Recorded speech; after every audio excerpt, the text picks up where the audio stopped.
Hello and welcome to the DIF. I've got some good news and some bad news. The bad news is it's the last day of our November DIF event. The good news is that we've still got a lot of really good content and good sessions, starting with this one, which will look at the topics of circular economy and frugal innovation. My name is Seb, and I'll be your host for the next 30 to 45 minutes. And I'll be working with our speakers and hosts today to get your questions answered. So make sure you post those through on the right-hand side in the comment space at thinkdiff.co. Make sure that if you have already navigated to the YouTube video, you can use the comment section there, or you can tweet us using hashtag ThinkDiff. So today we're talking about the topic of frugal innovation and its role in allowing circular economy to happen. For as long as we've known humans, there's been various forms of innovation. Often that's been with significant resource constraints. So today I'm joined by experts and people who know what this is like firsthand from across the world. We've got stories today from Asia, South America, and Europe. And I suppose maybe the first question to ask you, Vivek, is what is frugal innovation and why is it interesting for the circular economy? Thanks, Seb. Thanks for the introduction. It's wonderful to be in the DIF session. So our concept on frugal innovations and circular economy as a pathway to sustainability evolved from the practices that we are seeing throughout the developing and developed countries. So frugal innovations basically means using minimum resources and maximize your efficiency and production. So there is not an old-fashioned concept of divide between the West and the East currently. And there is actually a transfer of technology and ideas between both developed and developing countries. And systemic thinking and interdependencies exist throughout. So we thought frugality, how frugal innovation is existing and how it is contributing to circularity and how these work together to contribute to the various sustainable development goals. So we have an amazing bunch of speakers from throughout the world now to discuss about this topic. First, let me introduce Adriana from Brazil. She is a researcher in the Wuppertal Institute who will be discussing on forest conservation practices and forest goals and how circular economy and frugal innovation plays a vital role in helping and supporting sustainable development goals. So followed by, we have Henning Wills from Wuppertal Institute, who is the director of circular economy, who would discuss about the practices in Europe and what are the gaps existing. And it would be interesting to hear from Henning on this aspect. And finally, I would be discussing along with Peter on aspects of frugal innovations in the Indian subcontinent and what all ideas are practically possible. So we would be trying to take you through a session where we'll be showing how this transition is going to happen. So first, we will be trying to discuss the practices of frugality and circularity from South America, from Brazil. Adriana would be discussing that, followed by the cases from Europe. And then we will be transitioning to Asia from Indian subcontinent. And that's how our presentation would try to work. So let's start our presentation with Adriana. Adriana, can you? Thank you, Vivek. Good morning. So I'm going to talk about circular economy and forest conservation. An overview of this complex scenario. So, Adriana, can you just unmute yourself? Sorry. Good morning. Thank you, Vivek. I will talk about circular economy and forest conservation. So I would like to start with some big numbers just to give an overview of this complex scenario. So in 2018, we lost an area of 3.6 million hectares of forests, and Brazil and Indonesia were responsible for almost 50% of this worldwide forest, tropical deforestation. So, and at least in my country, in Brazil, this rate is going to increase once we had the Amazon fires this year. And it's happening in other regions, also in Australia and also in US. It's estimated that the fires produced nearly 141 million metric tons of carbon dioxide only in Brazil. And what I want to highlight is that the Amazon rainforest, until 20 years ago, it was performing a very important environmental service, that it's to retain up to 2 billion of carbon dioxide per year. But now this is approaching to zero. So technically now the carbon can be considered carbon neutral. Okay, so when we have this that amount, the loss of amount of area, we have a significant biodiversity loss also. And all those impacts I mentioned, they are directly linked to growing demand for forest risk commodities such as soy and beef and palm oil. And over the last decade, the demand for those commodities have been responsible for causing over 50% of deforestation in tropical and subtropical countries. And until 2025, the demand for those commodities will increase around 40%. On the other hand, we have some important frameworks widespread, which can turn into new opportunities, such as the SDGs that Vivek already mentioned, the Global Forest Goals that some of you might never heard about it. So briefly explaining, in 2017, the UN featured the first ever UN strategic plan for forests, which provides a global framework to how deforestation and forest degradation.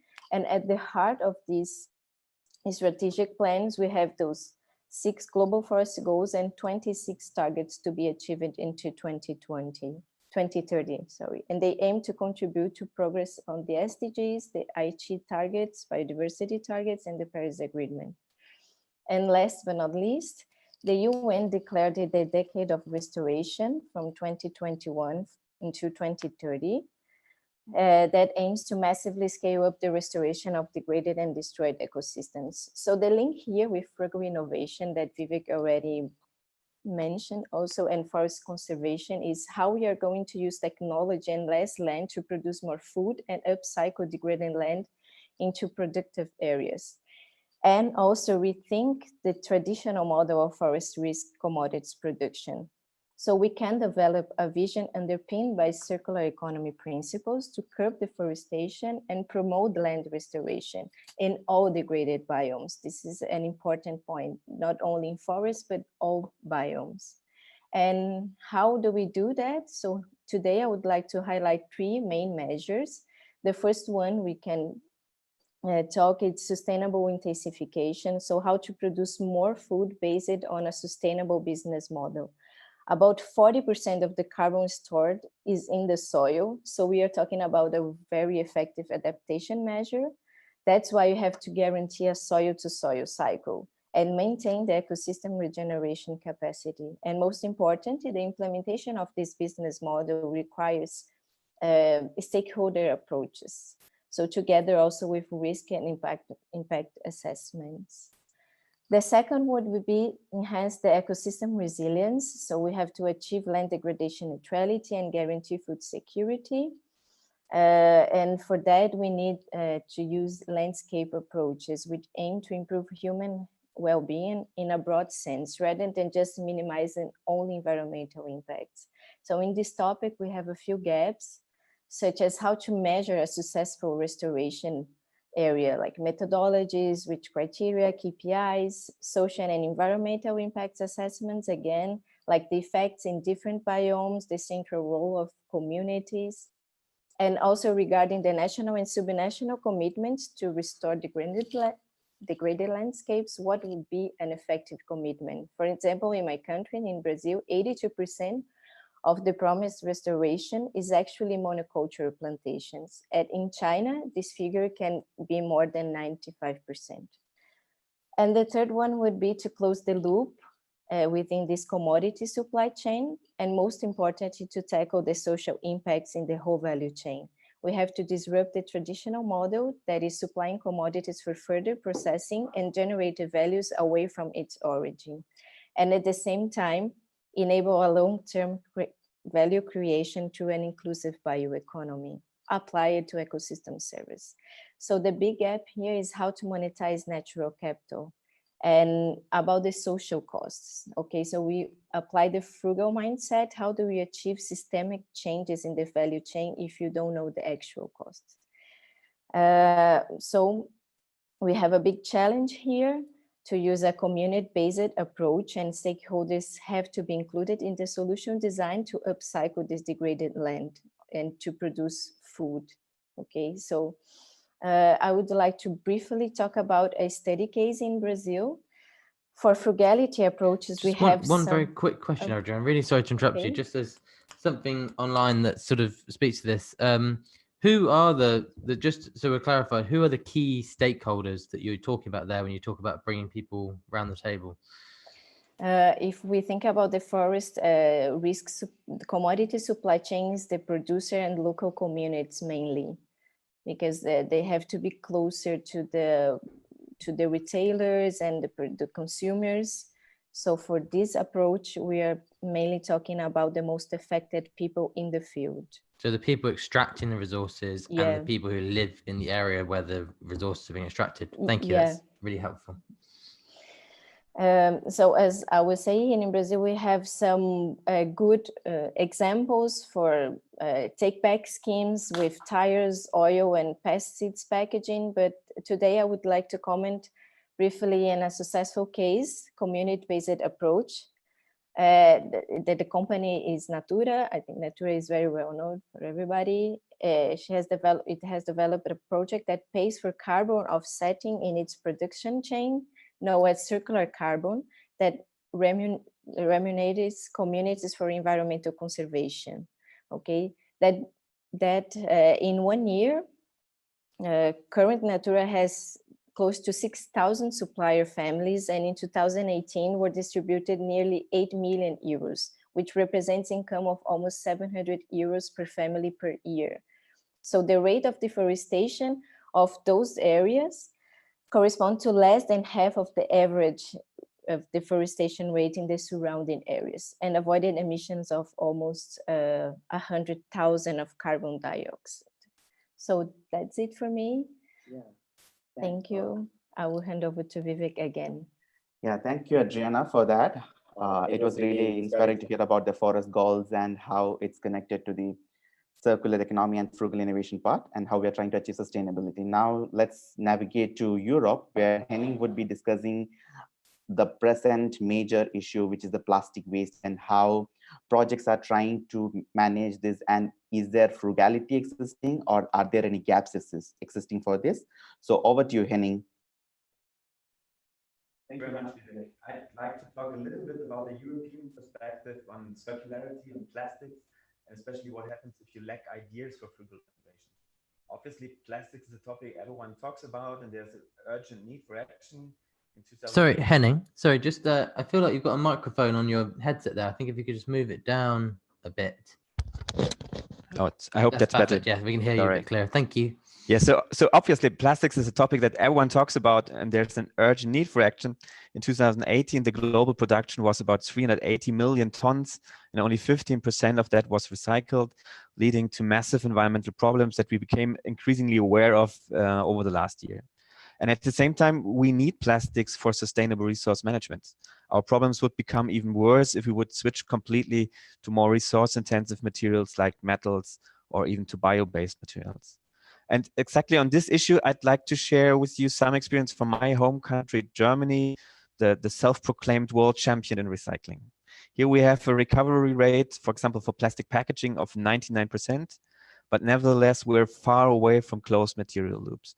Actually, the share of recycled materials in plastic packaging is below 10%. And in our research, we try to understand the dynamics of the systems. And for me, I think it's the exact opposite of a frugal innovation. Germany tries to solve the problem with technical end-of-pipe innovations that cost a huge amount of money, 1 billion euro every year. So from a resource efficiency point of view, you see that it's extremely inefficient. If you look at the policies, you really see how helpless we are. The total amount of plastic packaging waste has doubled over the last 20 years, and it's steadily increasing. We're now involved in a new waste alliance called Prevent with international partners. And in the beginning, the idea was to collect best practices from Germany that could be implemented in our partner countries like Ghana and Indonesia.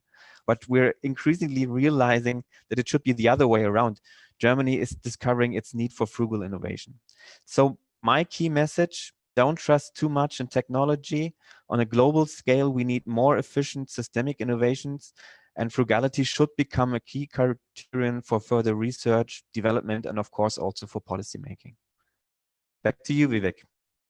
Thanks, Henning, for that brief and very exciting explanation on these aspects. Now, I think there are some solutions which exist in the developing countries, the developing hemisphere, which has so many frugal ideas which had been existing because resources were short and the countries had to go through the economic crisis. So let me bring an example from India. So it's a very popular system called the Dabbawalas, or the lunchbox system, which tries to package the food items in steel containers, use the local network for transport of food items, and such a frugal network has been existing for the past more than 100 years. It's exciting to see that for the past 100 years, such a system is existing, and still this system is working perfectly without the help of any kind of innovations or digital technologies. So I'll just give a small glimpse of the practice.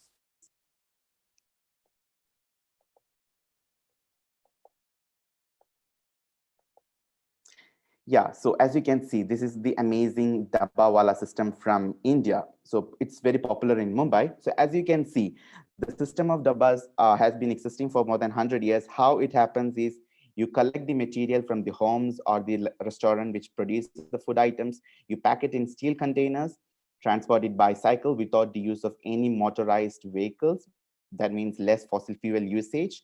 And you transport it to the local train stations. As you can see, in the trains are being loaded with this material, with the food items, and then they are shifted to the companies where the people are working. So the food is packed from the home and you are managing to take it to the offices, which is very fresh food with less plastic use, or there is no plastic involved in packaging of the food items, which is quite appreciable. And this system is supposed to be a Six Sigma performance rating system with 99.9999% of efficiency, 6.9 performance. The error is, so the motto of this Dabbawala system is that error is horror. So as you can see, this system has been existing because there was a need or necessity for such practices, and there was a lack of resources in olden days. So this system developed its own, and it's now one of the best practice system on food logistics management.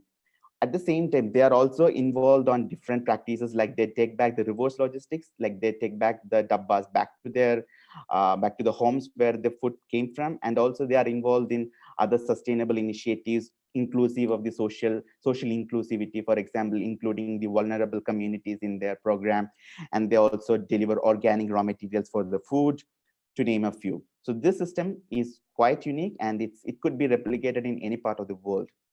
The highlight is that they don't use much digital technologies. They believe that digital technologies might hinder their efficiency. So this is a community-based business model for sustainable development. We use the local network, we use the manpower, and the reverse logistics happen. Now moving on, I have to show one more idea. This is called the informal sector in India. The informal sector is such a powerful sector which tries to recycle maximum waste in India, and this contributes to a lot of GDP of India. And it is essential. We need to empower this informal sector and formalize so that the other communities, the informal communities, are also brought into the circular business models that we try to develop, aiming for sustainable development. So we need to formalize the sector, and I believe now Peter can take over from here and discuss how his company is trying to work from with the informal sector, and how his a plastic crediting platform is also working. Over to you, Peter. Thanks, Vivek. Can you guys hear me okay? Yes. Very, very well, thank you. Perfect. I'll just share my screen. If Vivek, if you can stop share, I could share my screen as well.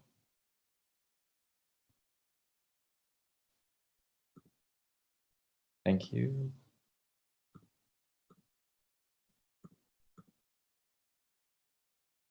Good morning, everybody. My name is Peter Oyemdal. I'm a co-founder of Repurpose. Thanks, Vivek, for the introduction.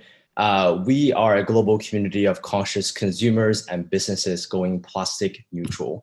And today I'm going to talk a little bit about the journey of repurpose and how frugality is a crucial part of our impact model, of our ecosystem, and the way that we work as an organization. So the way we started was actually about 2.5 years ago when my co-founders and I found ourselves in one of Asia's largest landfills in Mumbai, India. And there was a moment when we got out of the car and we realized that while we're standing between mountains of plastic on the one side, and on the other side, you had this massive infinite skyline of India's financial capital. And that's when we realized something went wrong about the way our society produces and manages waste on a daily basis.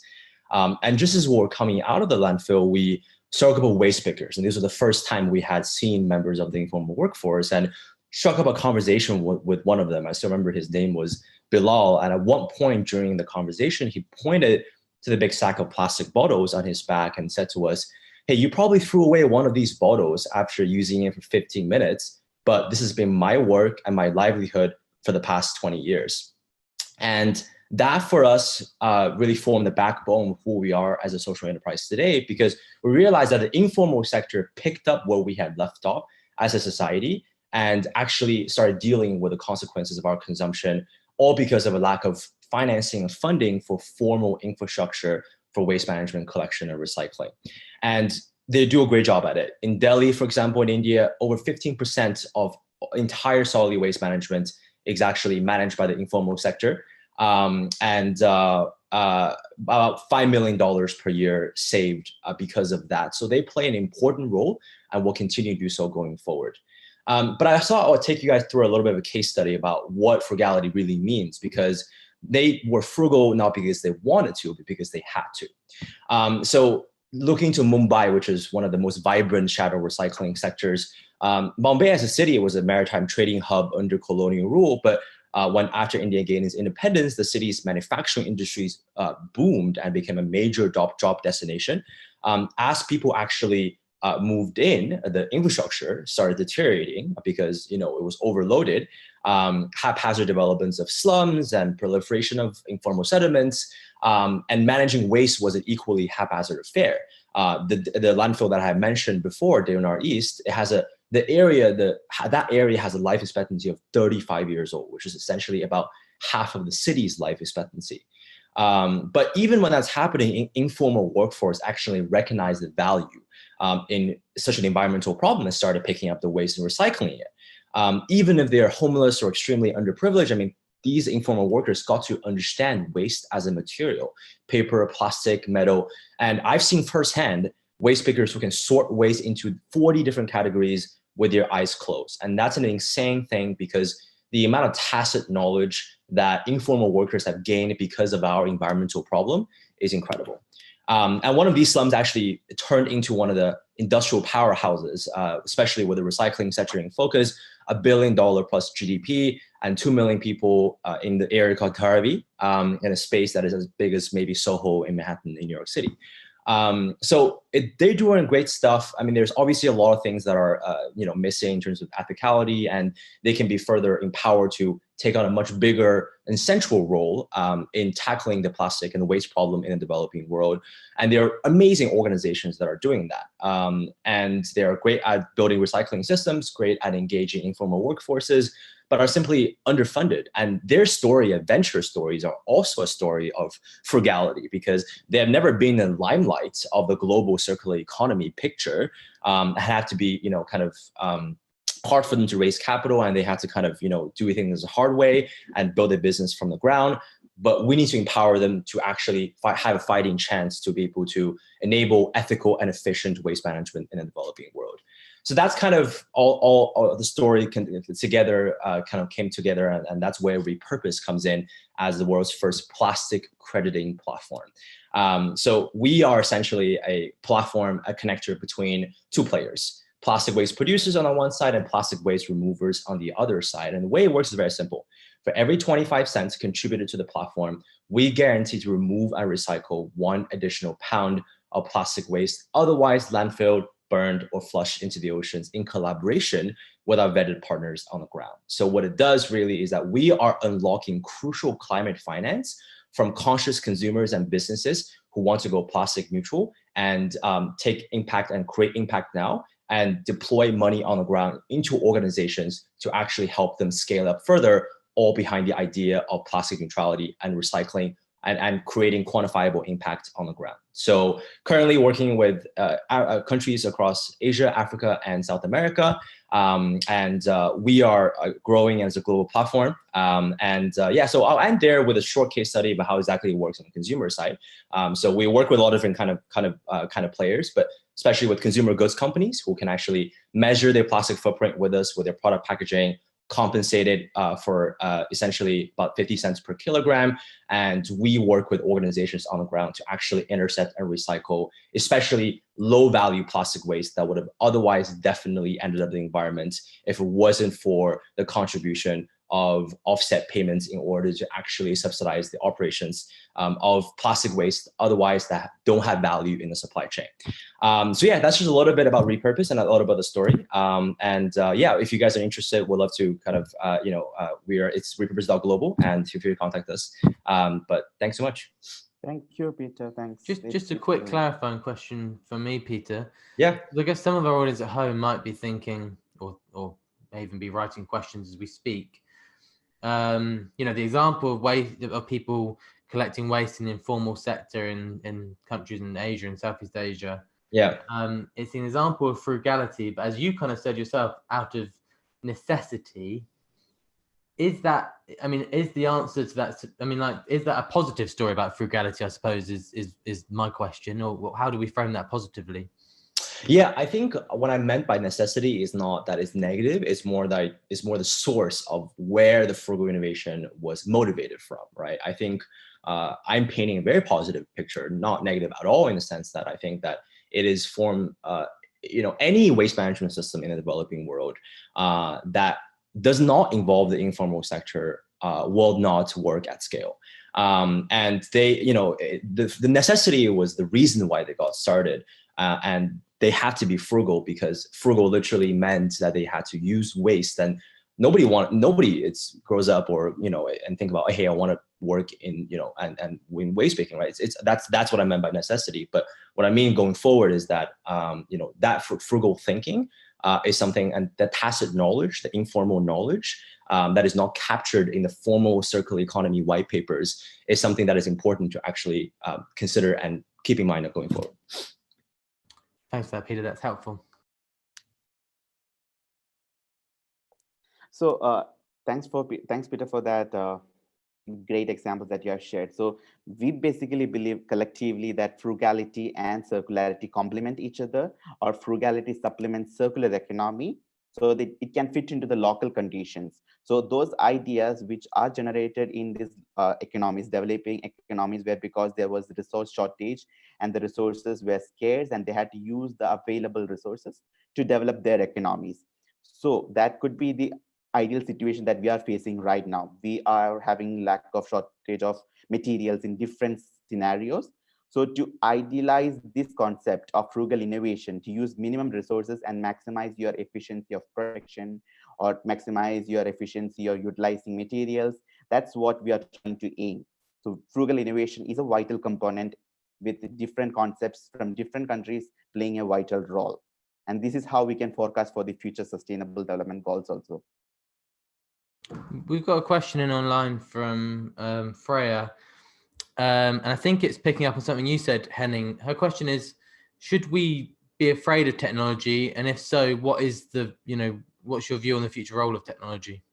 Yes, thanks a lot. I mean, you're absolutely right. We have to think about, okay, the role of technology. And for me, there is no good technology and no bad technology, but we have to start thinking about how we use it. And that's where you see the actual impact on resource consumption. So we have to go a bit beyond ideology, especially when it comes to waste incineration, and have to think about the positive role for every possible technology, and then think if it really makes sense or if we have better ideas for that. Because I guess I'm imagining from some of the examples, for example, some of the stuff that Adriana was talking about and Peter was talking about, that actually fourth industrial revolution technologies are quite powerful enablers in some of those circumstances. I mean, do either of you have a view on that? Yeah, I mean, if you look, for example, at sorting technology, that helps us a lot to recover plastics and to keep it in a loop.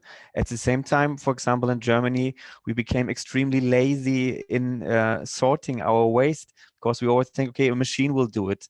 But the machine, again, requires energy, resources, money.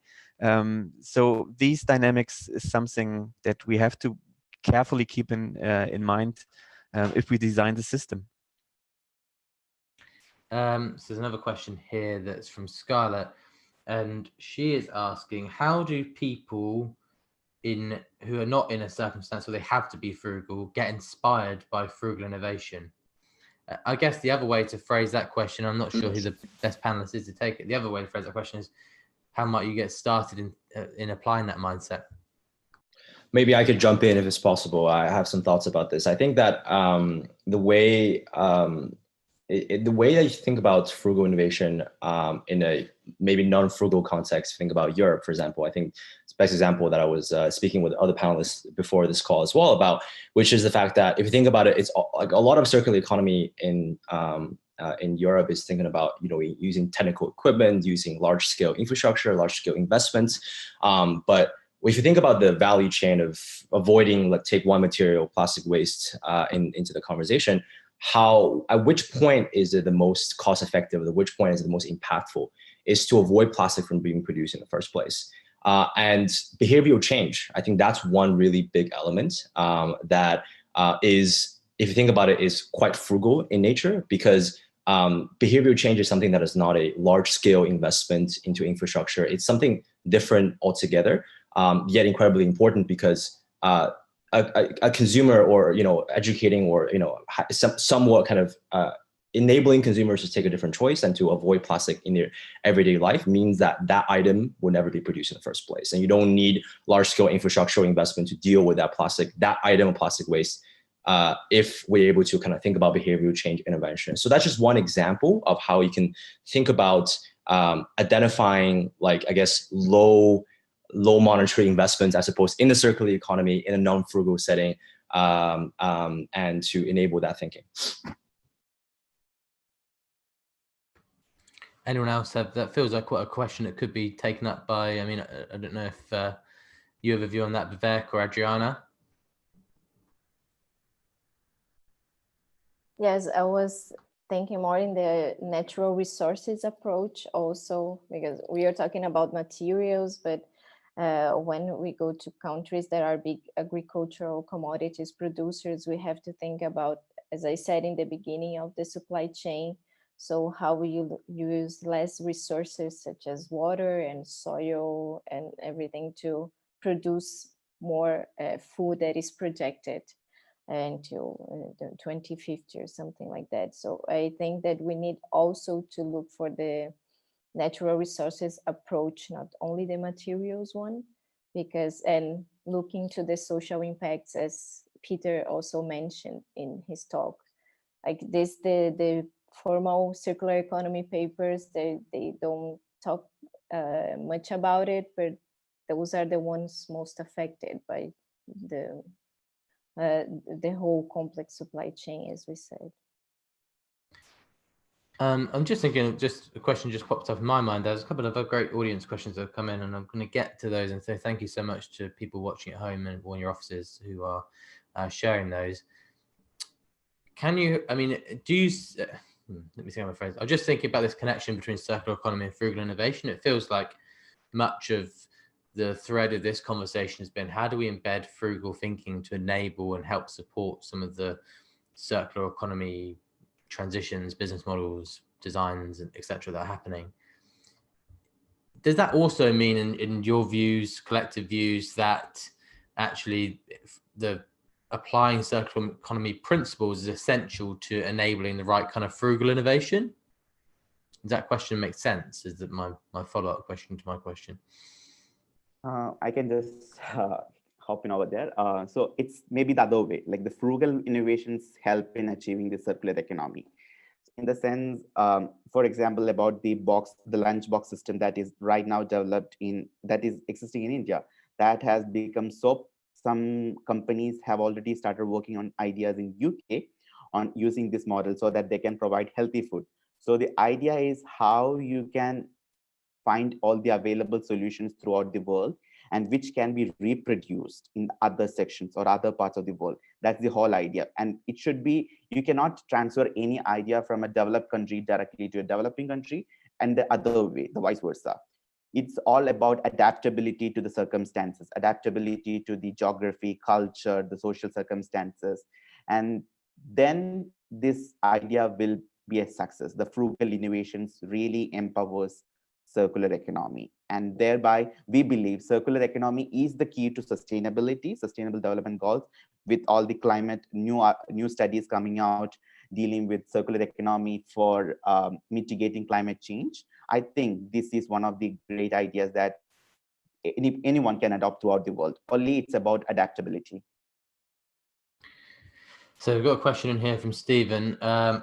It's it's a good one. Be curious to see who wants this one. I think they're picking up on the point around localization. So obviously, relocalization feels like a key thrust of this discussion, this conversation. And their question is: so we've got massive globalized supply chains. What will be the future role of these if we're relocalizing a lot of activity? Maybe I can rephrase or sort of tack onto that question. You know, is there still a role or value in having these big global supply chains? I mean, I guess we live in a increasingly globalized world. Is some of this thinking actually, trying to undo some of that? Well, I can maybe start trying to answer that, and I think it's an excellent question. For example, if you look at the current discussion on global exports of waste, and I think that we will need this global trade as long as we import plastic products from other parts in the world. We force these people to use virgin plastics if we ban exports of plastic waste. And I think this is that might be necessary for some cases in some countries, but in the long run, we have to think about ensuring proper recycling regulations, environmental standards all around the globe, and not to try to shut down, for example, the European economy as a closed shop circular economy. I think as much as possible, I mean, I can also talk onto that. I mean, localization localization is one method to achieve CO2 emissions, to achieve those universally agreed upon environmental metrics. So it depends, I mean, if you think about globalized supply chains, that is both materials and knowledge and information, right? And I don't think anybody thinks that information and capital needs to be capped in localized way. But within waste, for example, in the developing world, there's this very important concept that is applied called decentralized waste management, which is the idea that you can manage waste within the commercial compound, within the residential complex, within the place that the waste was generated, so that it's as much as possible dealt with on site, wet waste being composted, the plastic waste being sorted on site, and then transported to a local material recovery facility, as opposed to going everywhere. And even when you don't think about exporting, I think we hate so much on the marine export of waste, right? Going from US to places like this, but even within recycling supply chains, there's a lot of local transportation involved as well that we don't think about when we think about plastic or even just general waste recycling, where you have one processor that is taking the waste from a landfill or from commercial complexes in Mumbai, but they had to ship it all across the country to be recycled because the recycler that is authorized for this kind of material is somewhere else, right? So I think that, coming back, that's an example, but coming back to the point is, I mean, localization is important in terms of certain, but it's you got to think about it in terms of the metrics. So. Yeah, and I just want to add, that's why I was talking about social assessments, also together with the environmental ones, because we can't forget that there are some communities that actually depend 100% of those supply chains. So they need to feel encouraged to preserve it, to conserve it, to use sustainable business model. That's why it works when you go to the ecosystem service approach, because then you can either way like try to compensate them for the goods that they are extracting. But sometimes, I think most of the times, at least in Brazil, in some regions, they don't have other options. So that can be a pathway, so we can give an alternative, so they can't turn to illegal loggers or something that it's out of the formal supply chain, okay, and causing more degradation and depletion of natural resources. Great. Well, thank you all so much for joining us this morning, or indeed this afternoon, this evening, depending on where everyone is in the world. And thank you so much to the audience for those questions. I hope that the panelists feel that they've been tested a little bit, and I hope that that's helped increase your understanding of the topic of frugal innovation. All of the information about how to reach out to these guys is obviously on our session page, so do that. This is the last day of the DIF.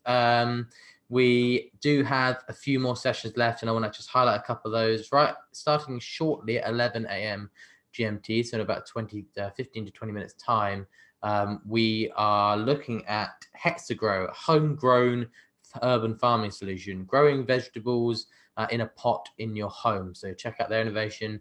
And then at 4 o'clock, we're asking the question, well, if we can survive on Mars, we can thrive on Earth, and learning a little bit, and very much linked with some of the frugal innovation discussion here.